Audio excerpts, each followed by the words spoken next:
Claro, quisiéramos recalcar esta y hacer extensiva la invitación a la Católica en el auditorio 1 de la Torre 2 el miércoles 16 para que puedan acompañarnos y conocer un poco más acerca de esta publicación que ha tomado casi más de un año para poder llegar ahora.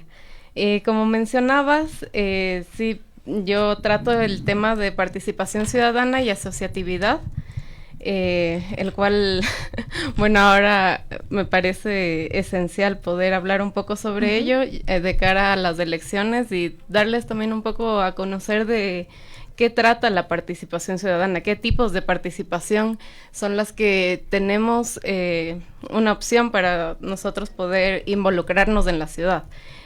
Como comentabas, este libro habla solo sobre Quito.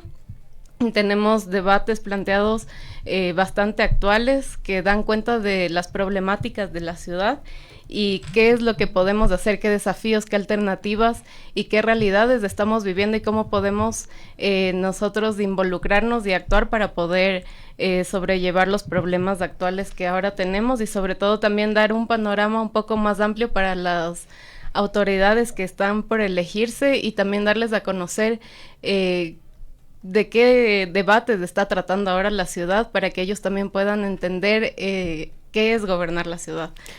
Caridad, ¿y cuáles son los problemas prioritarios que tiene la ciudad entre todo lo que tiene? ¿No? Digo, entiendo que es un libro bastante extenso, lo estuve revisando un poco, sí. Y sí me surgen algunas inquietudes, por ejemplo, el planteamiento que hacen. ¿Cuál sería la prioridad para el quiteño o quiteña ahora mismo?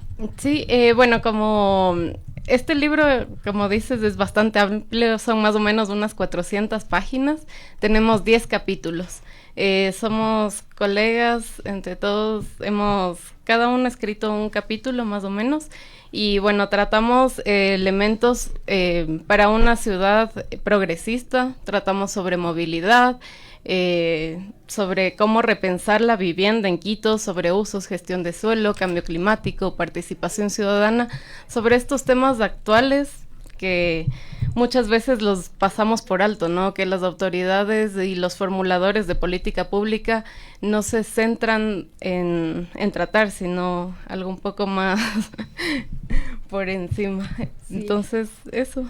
Sí, este texto me llamaba la atención y revisaba la parte que tiene que ver con tu publicación, Caridad, y digo, desconocemos mucho. Primero habla de cuánto presupuesto se ha asignado a la participación ciudadana en Quito, ¿no? Y habla de un 1.97% del presupuesto ejecutado, es decir, es bajísimo.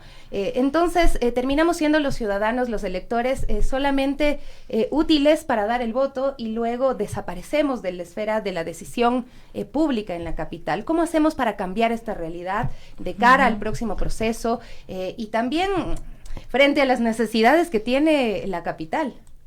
Exacto, justo como dices, es impresionante cómo el 1.97% de todo el presupuesto de la alcaldía, solo ese porcentaje mínimo está destinado a la participación ciudadana. Es por eso también que es tan baja el nivel de participación que estamos teniendo actualmente.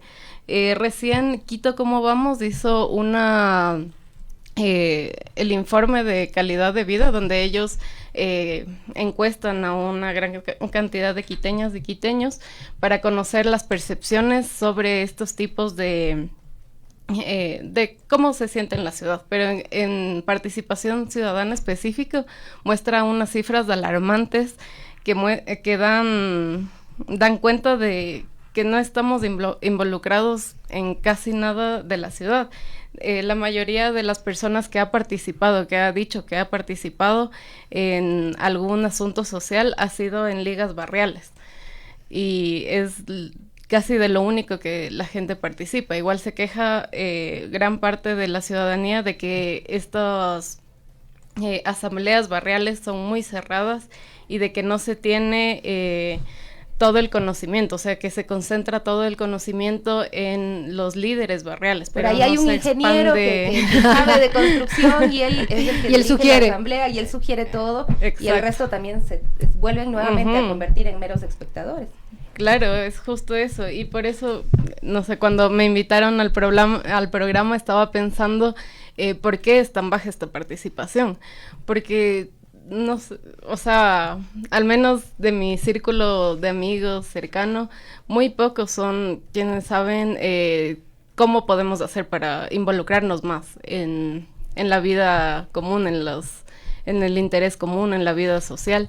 Y es porque no existe una divulgación, no sé cómo decirlo, ni una formación a la ciudadanía para poder ir más allá en estos temas, ¿no? Tenemos 4 tipos de participación, que son la comunitaria, la social, la política y la ciudadana. La social y la comunitaria, que es la más cercana a nosotros, donde podemos realizar mingas y todo esto, últimamente ha estado bastante deteriorada porque no, la vida social ahora es muy, muy... Se ha vuelto más complicado también por la inseguridad, ¿no? Justo hoy hablaba, cuando estaba con Silvi en la peluquería, le preguntaba a ella que cómo van a hacer en las fiestas de Quito, etcétera, y ella nos hablábamos sobre el temor que tiene la gente ahora también de poder como reunirse, ¿no? De poder también sumarse a iniciativas, por ejemplo, cuando hablamos de una ciudad sostenible. Digo, qué lindo se escucha, pero no sé si realmente entendemos primero qué es una ciudad sostenible ni cómo hacerlo. Y simplemente quiero recordar a alguien porque nos describen sobre esto, cuál es el libro y dónde se presenta. Esto es la presentación del libro y conversatorio Quito, Realidades, Desafíos y Alternativas. Esto será el miércoles 16 de noviembre en la PUS, en el Auditorio 1, Torre 2, a las 4 de la tarde. Yo veo que justamente es una de las preocupaciones, ¿no? Cómo poder ser Quito una ciudad sostenible. Esto se puede plantear, digo, no sé, tal vez de mi ignorancia. Claro que se puede plantear. Y justo bueno, una de las partes que se aborda en el libro es sobre el cambio climático y la sostenibilidad que puede tener la ciudad en torno a este tema. Y hay muchísimas iniciativas que se están dando ahora para poder hacer de Quito una ciudad más sostenible. Sin embargo, han sido iniciativas que o bien en cierto momento llegan a ser ya colapsadas y acalladas de cierto modo, pero sí se podría llegar a tener al menos un cierto tipo de sostenibilidad en la ciudad, teniendo todas estas prácticas, buenas prácticas, sobre el reciclaje, sobre cómo podemos desde nuestras casas y desde nuestros barrios entender a la ciudad en su conjunto y poder tener estas prácticas que nos permiten respetar a los demás y a nuestro entorno. A mí sí me parece importante volver al tema de cuáles son los mecanismos de participación y qué tan difícil es acceder a ellos. O sea, si es que yo he visto, por ejemplo, que se usaba el mecanismo de la silla vacía en la elaboración de varias ordenanzas o para defender varios temas. De hecho, el tema, por ejemplo, animalista ha pasado por ahí, ¿no? Por el tema de la participación ciudadana. Pero también en lo que tú reseñabas, esta participación ha seguido disminuyendo. ¿Por qué? Exacto. Sí, bueno, en cuanto a la primera pregunta, tenemos actualmente en la ordenanza y en el Código Municipal 18 mecanismos de participación ciudadana y control social, de los cuales hasta el año pasado se implementó solo la mitad de estos mecanismos y con una participación mínima. Bueno, igual no se tienen datos precisos sobre cuántas personas y cuántos mecanismos han sido implementados y cuántas personas han podido acceder a estos mecanismos, porque tenemos por un lado unos datos sobre el Consejo de Participación Ciudadana, otros datos en el portal de Gobierno Abierto, entonces en realidad no se sabe cuántos mecanismos se han implementado efectivamente ni cuál ha sido el efecto de estos, pero sí, tenemos estos 18 mecanismos que son realmente importantes y que podrían generar un cambio en la ciudad, pero es muy difícil llegar a ellos por la falta de información, sobre todo. No sabemos ¿Y cómo se podría subsanar eso, por ejemplo? Digo, yo escucho, quisiera sumarme a eso, o las personas que nos escuchan o nos ven, pero ¿cómo uno puede mejorar esta situación? Porque yo creo que si hay mayor conciencia, hay nuevas generaciones, incluso el estudio de la generación de los centennials, etcétera, que tienen otra perspectiva de la vida, donde se derrumban todas estas creencias y educaciones que incluso nosotros mismos, los millennials, los arraigamos, ¿no? Pero digo, ¿cómo uno puede ser participativo en eso?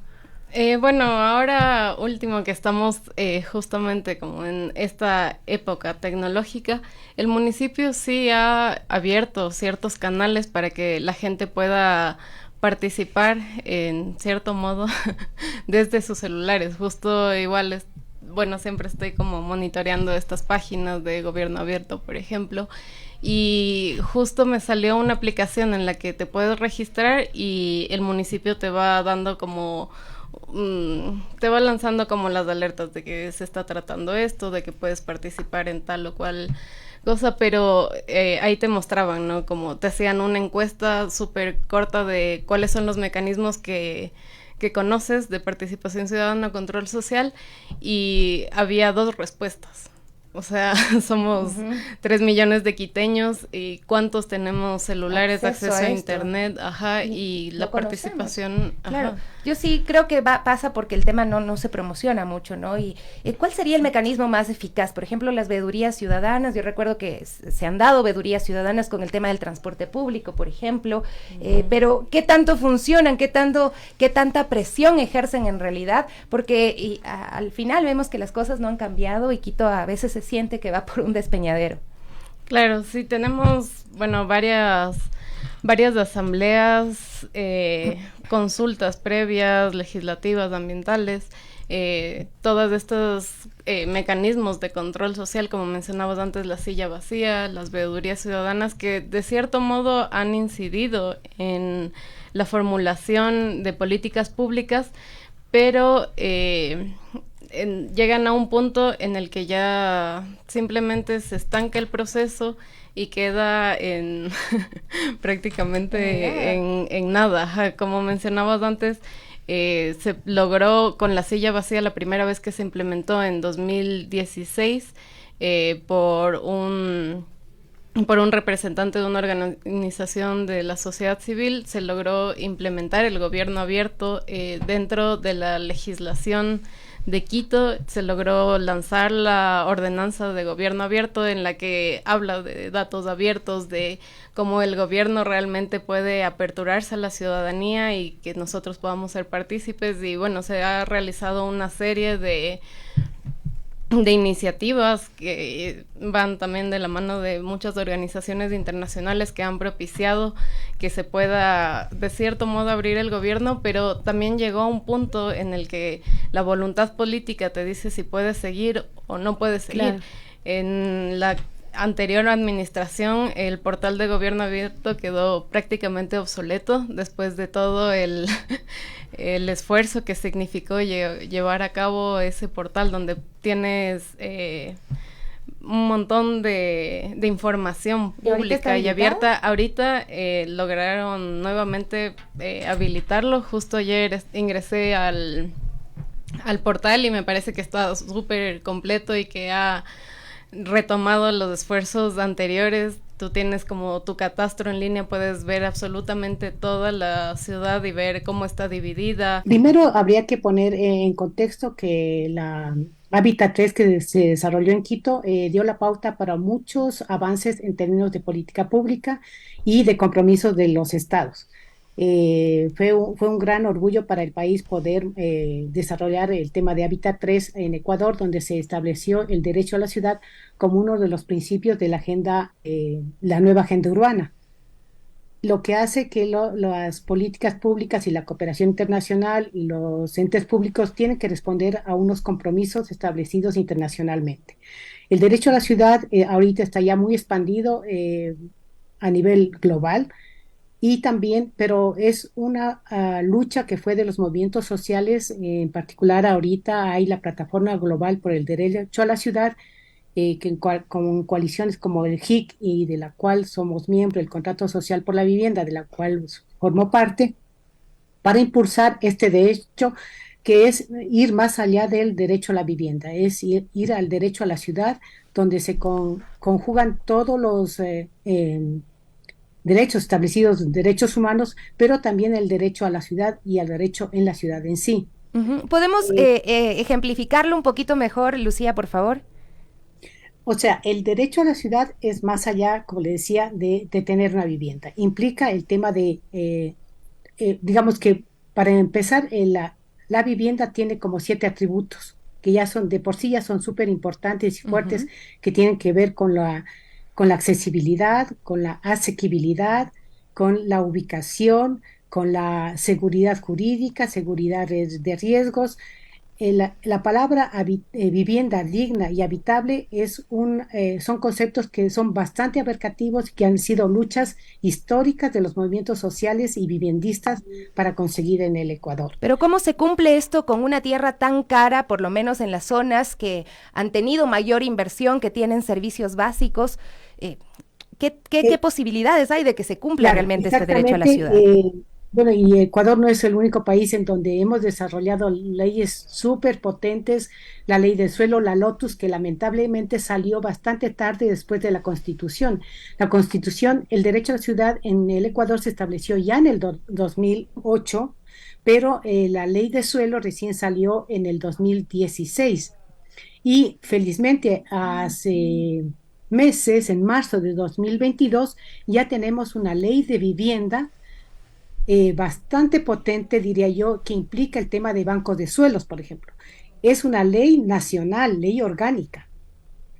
Pero el tema es que no es suficiente tener unas leyes, unas normas, si no hay voluntad política para implementar los procesos de gestión de la ciudad, de gestión de la vivienda, de manejo del presupuesto. No es nada sencillo la dotación y acceso a la vivienda, tomando en cuenta lo que usted acaba de mencionar, un suelo especulativo.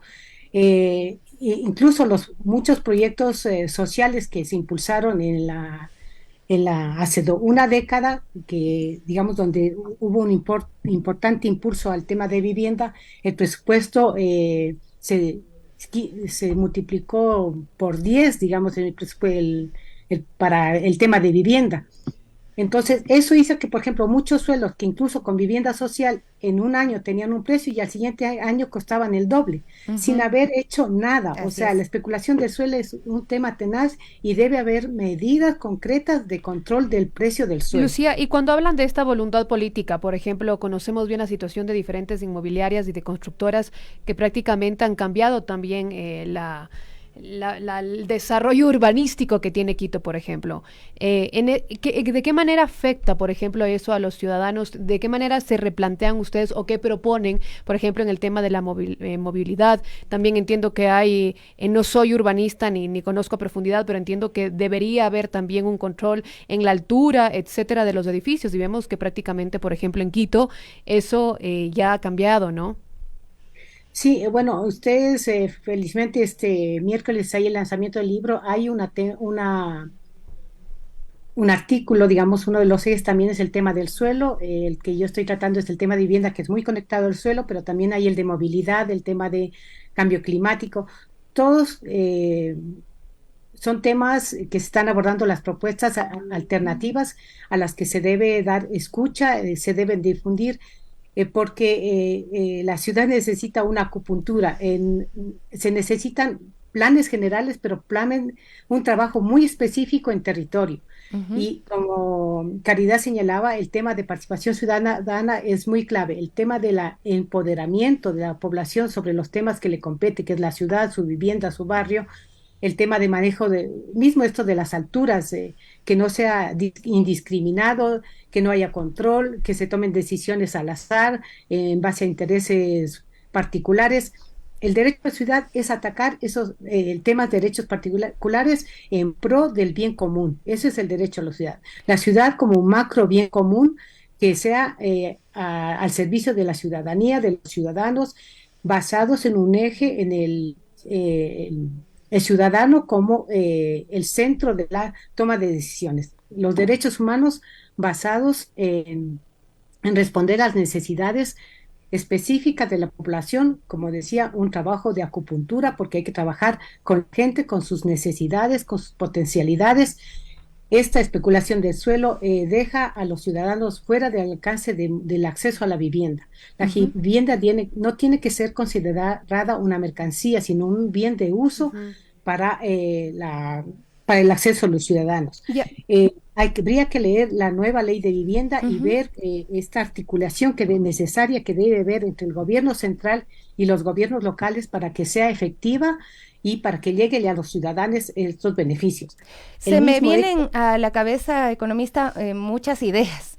Por un lado, el tema del empleo, porque si una persona no tiene un empleo, no tiene estabilidad, difícilmente se arriesga a unirse a un plan inmobiliario, a un proyecto de tener una casa, ¿no? De sacar un crédito, algo formal. En cambio, sí lo hacen de pronto con estos ofrecimientos que aparecen por ahí de los traficantes de tierras, que te dicen, acá hay un lotecito, puedo ir pagando de a poco y si se atrasa no pasa nada, paga después. Y vemos estos conflictos tremendos que hay acá en la ciudad, en ciertos sectores, construcciones sobre quebradas de proyectos inmobiliarios y todas estas cosas tienen arreglo. Esa sería mi inquietud, Lucía. ¿Cómo debería pensarse de aquí a futuro el tema de la vivienda en Pienso Quito? que uno de los grandes retos del gobierno local es justamente responder a estos problemas de los asentamientos irregulares, del acceso al financiamiento. Son temas históricos que se han ido trabajando poco a poco, la regulación de barrios, porque el acceso a servicios y el tema de control de urbanizaciones en asentamientos, en laderas, qué sé yo, es un tema que es muy, muy, muy complejo porque hablamos de gente y hablamos de vidas y hablamos de localizaciones inadecuadas. Entonces, no se pueden regularizar eh, porque sí, se tienen que trabajar las estrategias y los procesos de reasentamientos. Y la historia ha demostrado que los procesos de reasentamientos más exitosos tienen que ver cuando la gente puede relocalizarse in situ, o sea, no en el mismo sitio, pero sí en lugares cercanos, seguros y no en las mismas quebradas.